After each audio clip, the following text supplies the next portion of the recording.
Janine, hello from Africa. Which part of Africa are you watching us in, I wonder? Nice to have you with us. Nice to have this global community. Hello, Facebook. There you are. And everyone watching on Catch Up on YouTube. Very nice to see you today. So we are looking at the immune system today, ways to better support what's going on inside so that we can be more resilient, healthier, just stay strong through this seasonal onslaught of coughs and colds and flu bugs and, of course, more besides. So, Andrew Thomas is the CEO of Better You, and as you know, this is one of my genuine favourite brands. I've talked about this on Liz Loves for, well, it must be a number of years now, particularly the sprays. So I'm really interested in talking to him about why the sprays are so important and how they differ, for example, from taking, say, a tablet. And also, you know, things like rubbing on magnesium, rubbing it on the skin, transdermal application. Does that really work? What's the science behind it? What's the evidence? We always love a bit of evidence-based, don't we? So let's see that we have Better You. There we go. Hopefully Andrew will be with us. It's such a great British brand, and I'm really pleased that we've got a Liz Loves discount with them. Hello. Hello, Liz. How are you doing? Are you surviving the winter lurgies? Absolutely. Absolutely, Good. Right I'm surviving. Answer. Surviving and thriving. That's what we need to do. I have to confess, I've just come back from a holiday in Mauritius, so I'm feeling tip-top at the moment. I bet your vitamin D levels must just be surging. Should we talk a little bit about vitamin D to start with? Because, do you know, I always think that vitamin D is a bit of a misnomer because it's not really a vitamin, is it? It's more like a hormone in the way it works. Absolutely. Yeah, you're so right. We call it a nutrient. In effect, you can ingest vitamin D. There are certain sources, oily fish, for example, but the vast majority of the vitamin D that we need for an optimal immune system and healthy teeth and bones really comes from our skin's unprotected exposure to sunlight. There's the UVB radiation. You're so right. So we absorb the vitamin D through vitamin D receptors in our fat cells. We convert that into cholecalciferol and then into 25 hydroxy vitamin D, and that's what we test in the blood. That's and then the magic. Then it converts into a hormone. We synthesize it, in effect. Do you know, I had not realised, I knew that vitamin D was synthesised through the skin, but I hadn't realised it was specifically the UVB rays that get synthesised. Yes. And of course, they're the ones that burn, so they're the ones that we need to protect our skin from. Absolutely. And of course, you know, at the start of our species, you know, we've had dark skin, dark eyes, dark hair, equatorial climate, but our bodies were perfectly suited to resist the burning nature of UVB rays, and it just provided us with all the vitamin D we needed. Yes. When we migrated to the northern hemisphere and the southern hemispheres, the UVB radiation started to get weaker, and a darker skin inevitably had to change into light skin, blue eyes, light hair. Because it wasn't needed for protection. That's so exactly. Fascinating. And that allowed us to absorb more of the waning UVB radiation that we have in the northern and southern hemispheres. I see. But of course, we're so not used to the sun anymore. We have such an internal existence that when we are exposed, we do have to protect ourselves. And any protection above 15, factor 15, will effectively block UVB radiation. Will block the UVB. Yeah, and it can't break through glass, for example, cloud cover, for example. So UVA radiation is quite a long wavelength. Mm-hmm. So it permeates through glass, cloud, block. UVB is a shorter wavelength, and it tends to get blocked. So all these reasons, less sun exposure, and obviously we're staying safe in the sun as well. And of course here in Europe, we're not experiencing so many hours of sunshine as we did in the summer. And also we are eating fewer of the foods that are naturally high in vitamin D, aren't we? We tend to be eating fewer of the, because vitamin D is basically fat soluble. It's found in animal produce, meat, fish, dairy. But again, it's... You know, the misnomer is that you can eat your way out of a vitamin D deficiency, which you simply can't unless you're an Inuit. So Inuit being that's the correct word for sort of Eskimo people living in polar regions. That's right. It's wild Alaskan salmon. That has a very high, for example, wild Alaskan salmon has a very high content of vitamin D. Farmed salmon, you'll take 2/3 off that. So it is actually the salmon's exposure to sunlight. When you farm salmon, for example, farm fish, you tend to confine the fish into a smaller area, and then you get layers of fish, and the sunlight can't penetrate. Right, so the fish swimming at the bottom underneath all the other fish aren't getting any sunlight. It's all about sun exposure. So people talk about getting vitamin D from mushrooms. But those mushrooms have to be irradiated. I mean, mushrooms grow in the dark. I mean, maybe dappled sunlight in a forest, lovely. But you're really not going to address a vitamin D deficiency from food living in a Western diet. It has to be either from the sun or, to be safe, from supplementation. Yes. I mean, that's the one nutrient that you really have to say you have to supplement. It's a non-negotiable as far as I'm concerned, and even the government's recommendation is that everybody supplements. So, this is not some kind of hokey woo-woo bit of, fake science. This is this is government guidelines, guys, and that, if they start to recommend nutrients, which they never do, that's a whole other story. That this is serious. This is serious business. No, absolutely. And we all need to be on it. Are too low. The recommendation levels are too low. But I think in general now, even GPs are starting to recommend more optimal levels. You're looking at, for an adult living in the Northern Hemisphere, you're looking at 3,000 international units per day as a maintenance dose. Just as maintenance. And also, just to pick up on that, I did a LifeCode GX nutrigenomic testing, must be a couple of years back now, and I found that I don't transport vitamin D very well around my body. And my younger daughter, Brella, she found that she doesn't transport it and she doesn't absorb it either. And she's actually spoken very openly in public about how she struggled with low mood, depression, anxiety, and more besides, which maybe I'll get her on here to talk about one day when she really wants to open up about it. But she started supplementing with really high dose vitamin D, maybe 12,000 units a day, and immediately saw a difference. Immediately she started to sleep. Her low mood eased, her anxiety hugely changed. And for her, it was absolutely life-changing. Something as simple as increasing her levels of vitamin D transformed her current stage and hopefully her future ongoing. Well, it's wonderful to hear that, and it's not surprising.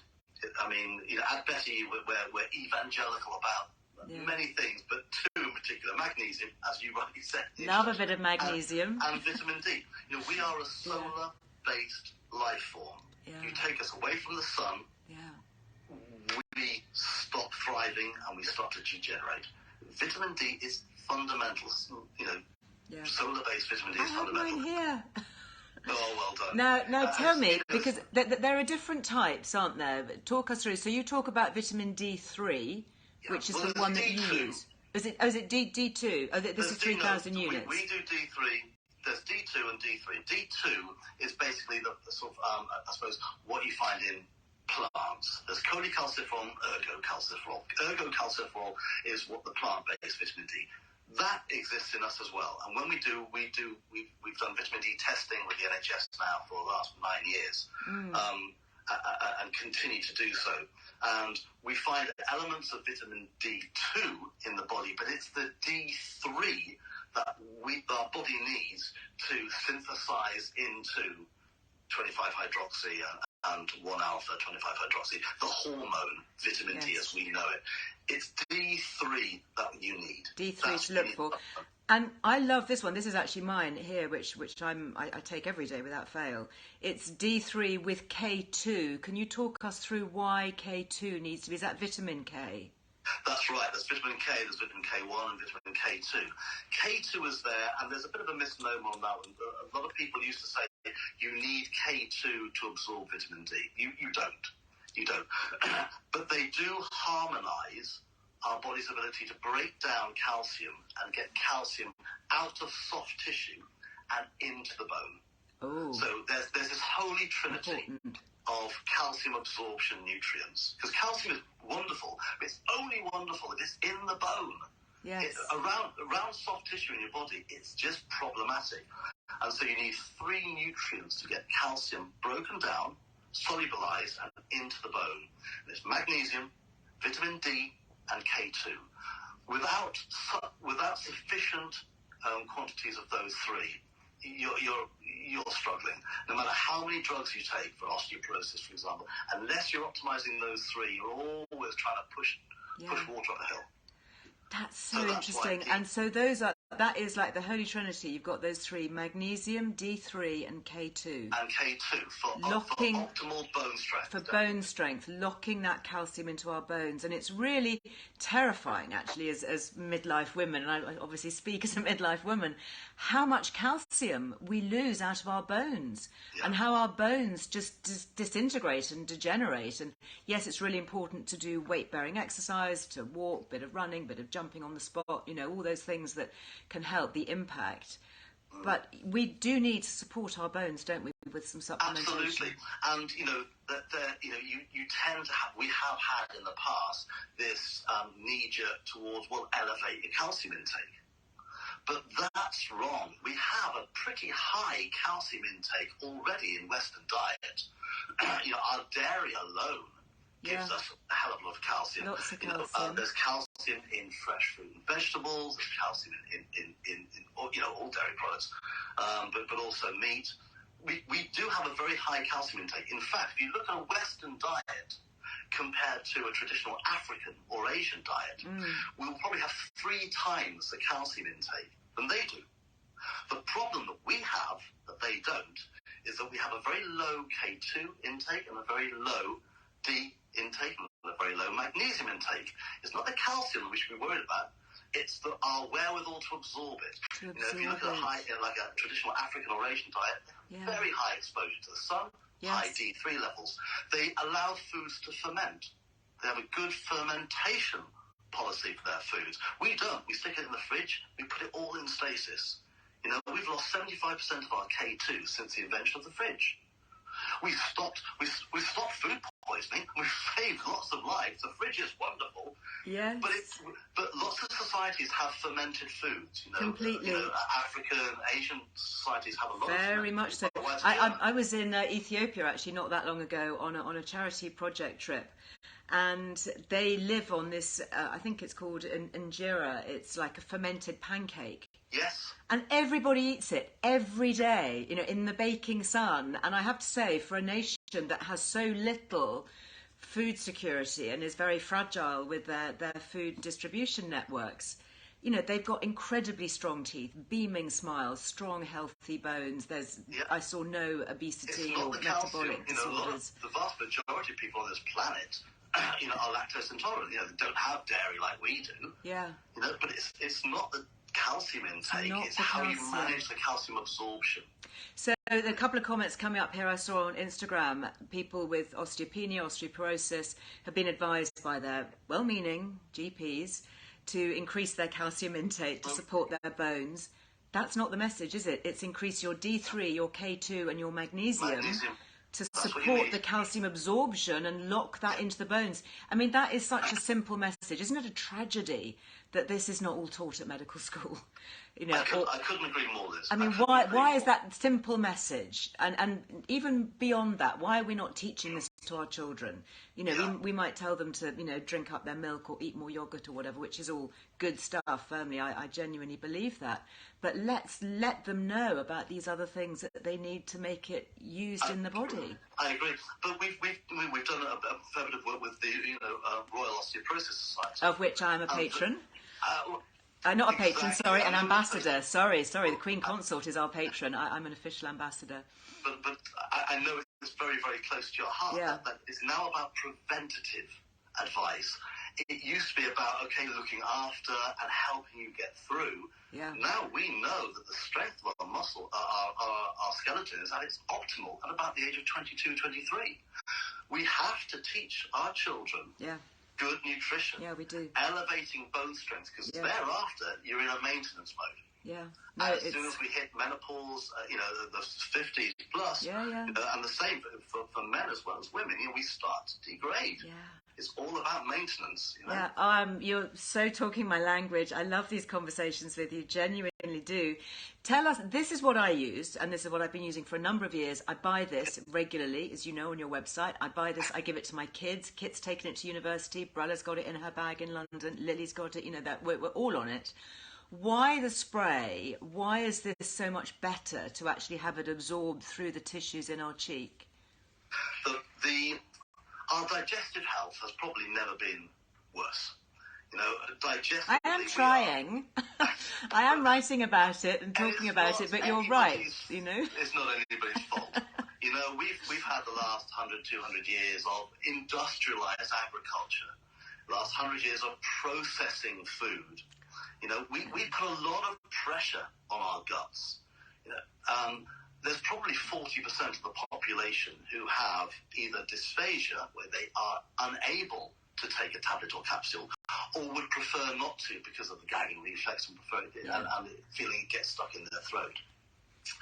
They're all looking for an alternative to tablets and capsules.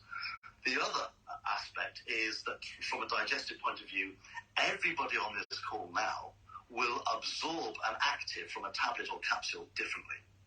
Right. The older you get, the less hydrochloric acid you produce, the less you can break down a tablet or capsule. And for some people who are ill, and often it is them who will take the tablets and capsules, the transit time is increased. They probably won't absorb half of what they should be.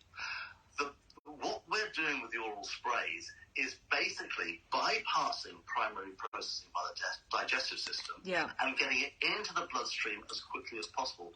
What you're doing by eating something is hopefully breaking it up, breaking it down, separating the actives, and getting it through the gut wall into your bloodstream. Okay, can I ask you a question? This is a personal question from me. I spray this, and I spray it into my cheek or under my tongue, because I'm using quite a few pumps. If I swallow that, is that going to go into my digestive system, or is it kind of going to get absorbed on the way? Should I be holding it in my mouth until it's all absorbed without swallowing it? The vast majority of absorption will happen on impact. You're looking at spraying an emulsion onto what's called the non-keratinized membrane of the inner cheek. Yeah. Under your tongue and inner cheek are the two very, very absorbent areas for emulsions, okay? Inner cheek is the best. 2/3 of the absorption of that vitamin D will come from inner cheek. That's how we've developed the spray. So the vast majority will be absorbed on impact and will then start the process of going through the soft tissue into a very rich vascular system and into the bloodstream that way. If you what you'll be swallowing is elements of the emulsions, so water, the flavoring. If you swallow some of the vitamin D as well, the absorption will continue. Down You'll get a lot throat. of esophageal absorption. This is now being broken down and absorbed all the way down. You will have very, very little left by the time you get to the gut. Excellent. Well, you've answered my question, because I do use quite a lot, because to get here, this is the 3000. This is one that I buy, and it's 3 sprays daily. Now, I will often do 6 sprays because I know that my transportation is not so great, and I'm so dedicated to my vitamin D. So, I might do 6 or 7 sprays, and, I was always wondering whether it was okay to be, swallowing it, or whether I should just sort of wait in between each spray. I mean, good for you. Absolutely right. And it's the right question to ask, but we've done this for quite some time now. So almost 2 decades of looking at nutritional absorption, and we're very, very good at this. And I know that you've got to get the nutrient into the bloodstream as quickly as possible. Let's not overstress what is already an overworked digestive system. I love it, and it tastes great too. And I love the fact that you've got things like the complex spray. That's also, this is key. Brella, I know, absolutely swears by this as well. She's not a great meat eater, and I always worry about her B12, for example.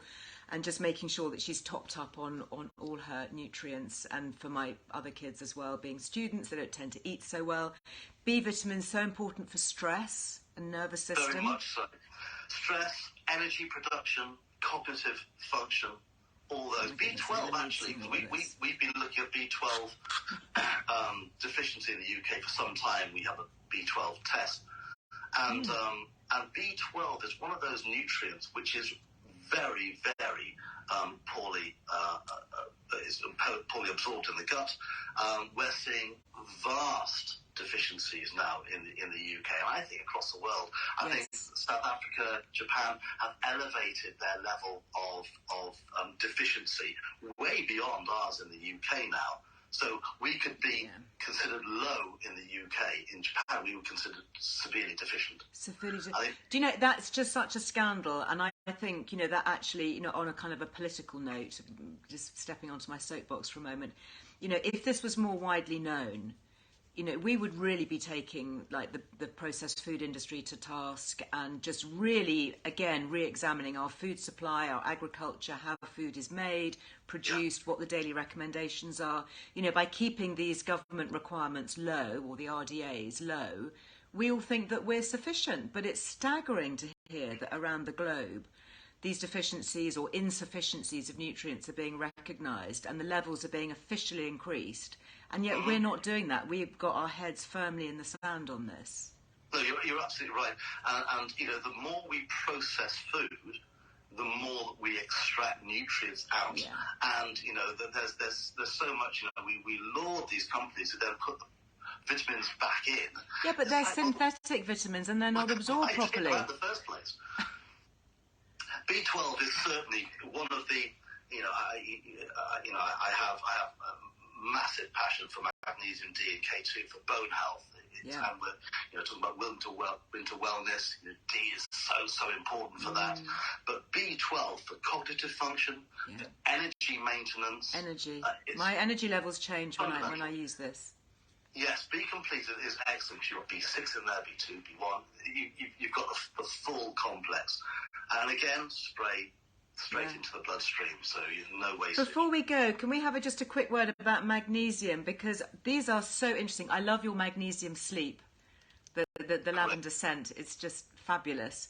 And the magnesium lotion, and I actually adore your magnesium body butter. Fantastic. Such a winner. I mean, it moisturises your skin. Your skin is velvety soft, and you're delivering magnesium. Is this really enough to get through the skin to help top up our magnesium levels? Okay, that's a straightforward answer. I love that. I love it. Straightforward yes, no answer. Yes, Liz, it is. Yes, absolutely. So magnesium was the very first product that Better You launched back in 2005, 2006. Magnesium chloride is the only form of magnesium we will use. There are so many different types of chloride magnesium, magnesium sulfate, oxide, malate. What you're looking for absorption, particularly of a mineral, is how strong or ideally how weak the strength is between the magnesium ion and its compound.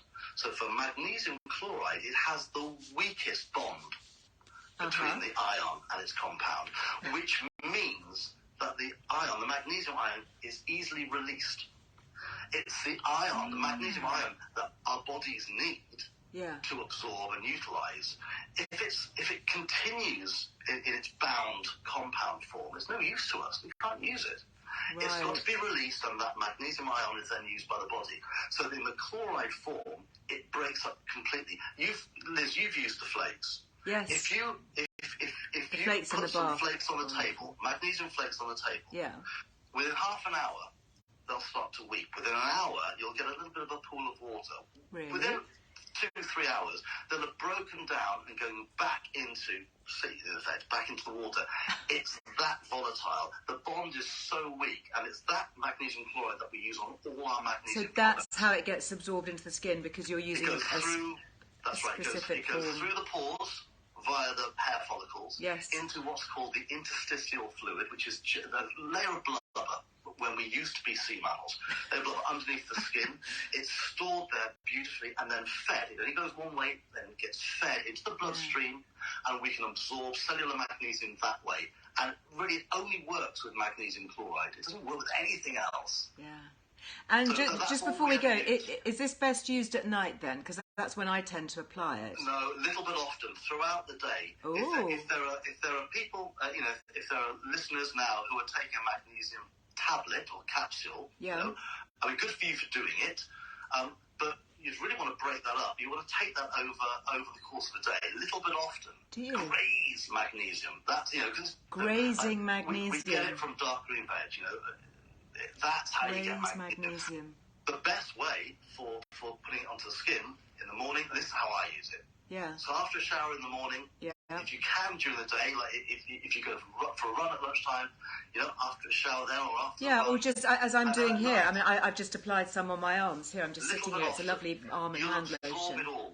Yeah. You'll absorb it. All that magnesium is going in, and we've done trial after trial after trial. We've done the most wonderful trial with Dr. Jeremy Nightingale, who's head of gastroenterology at St Mark's Hospital.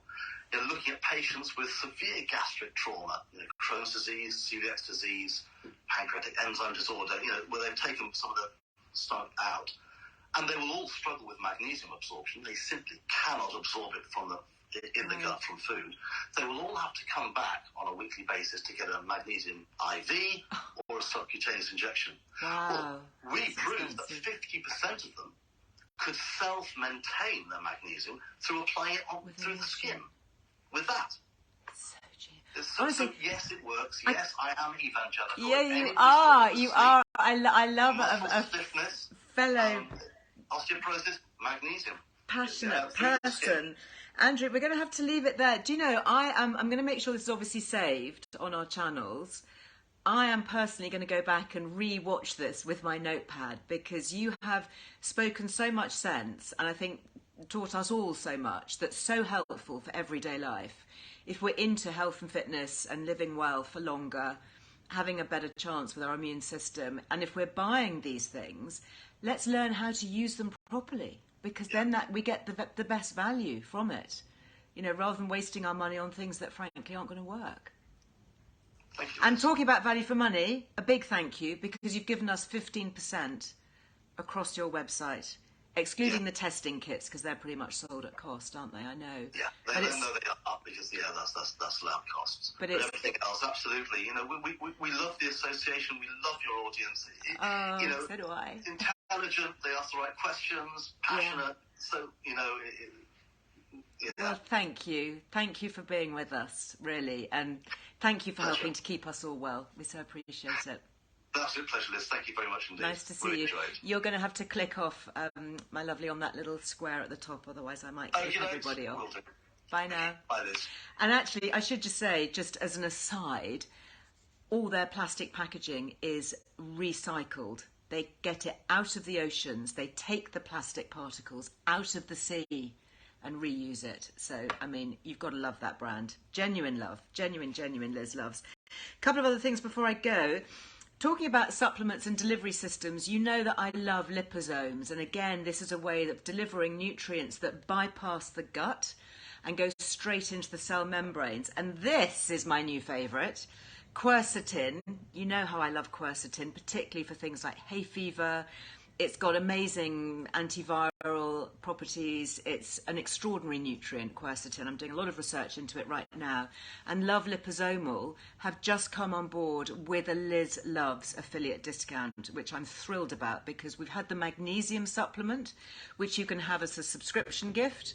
So that's still up there. That's a £35 free subscription gift if you're subscribing to the magazine or giving it as a gift subscription. But because we love their liposomal products so much, we asked if they would team up and give us the Liz Loves discount, and they have. So 20% on Love Liposomal. Absolutely love it. And this is the one, liposomal quercetin. So fabulous. Thank you, guys. Love Liposomal, another great brand, British brand, female founders. They plant trees with every purchase. They are another really fabulously well connected and well organised brand. Just to say, there's a new newsletter going live tomorrow. Do make sure that you're signed up to that, lizearlewellbeing.com. It's a free newsletter. We send it out to everybody on a Friday afternoon, so you can sit back with a cup of tea and enjoy some of the links, podcasts, recipes, all of that. There'll be a brand new podcast episode also going live tomorrow. Fridays is the real feel-good day. And just to say, many are commenting on my little poppy necklace. It's actually the wild rose from my botany collection. But look, I just thought it sat really well next to my poppy. This is the rose gold one. And if you haven't already spotted it, at the back of the magazine, this is a real kind of Christmas special, pre-Christmas special. This is the entire botany collection in the Fairtrade Gold Vermeil, which is yellow gold and rose gold. All of these beautiful things, including the little wild roses here, necklace, earrings, bracelets as well. It's all 40% off. Yeah, almost half price for our community. Comes beautifully boxed in little gift boxes. And you do need a code, by the way. It's Winter40. You'll find that in the back of your magazine if you want to check it out, or on the website. Winter40, an incredible, I don't think we've ever done this, 40% off the entire collection, ready for Christmas. And I have got my little rose, my little poppy rose on at the moment. That's it for today. Thank you so much. You are not going to want to miss next week's IGTV Lives. We've got some amazing guests. On the 15th, on Tuesday, big of a drum roll, we are joined by Pupinder Gatora, who is the founder of Ingenious Beauty. Yeah, we're talking collagen. So much chat on collagen. We have the evidence-based information, the randomized controlled trials. You'll be hearing all about them here. I cannot wait for that. Have a really great weekend. If I don't speak to you before then, I will make sure, yes, that all the links are up in the caption of everything that we've talked about today. And of course, you can always go to lizearlewellbeing.com if you want more information. And of course, Better You as well. They've got great support service on their website. Thanks for being with me today. Yeah, the lipstick is the Studio 10 one. Yeah, she did it, Grace. She got me into her daily use of the red lipstick with the hyaluronic acid. Love that. Anybody else ordered that? Love that. That's also got the Liz Loves discount as well. And you've got your magazine, Alison, just arrived. Enjoy.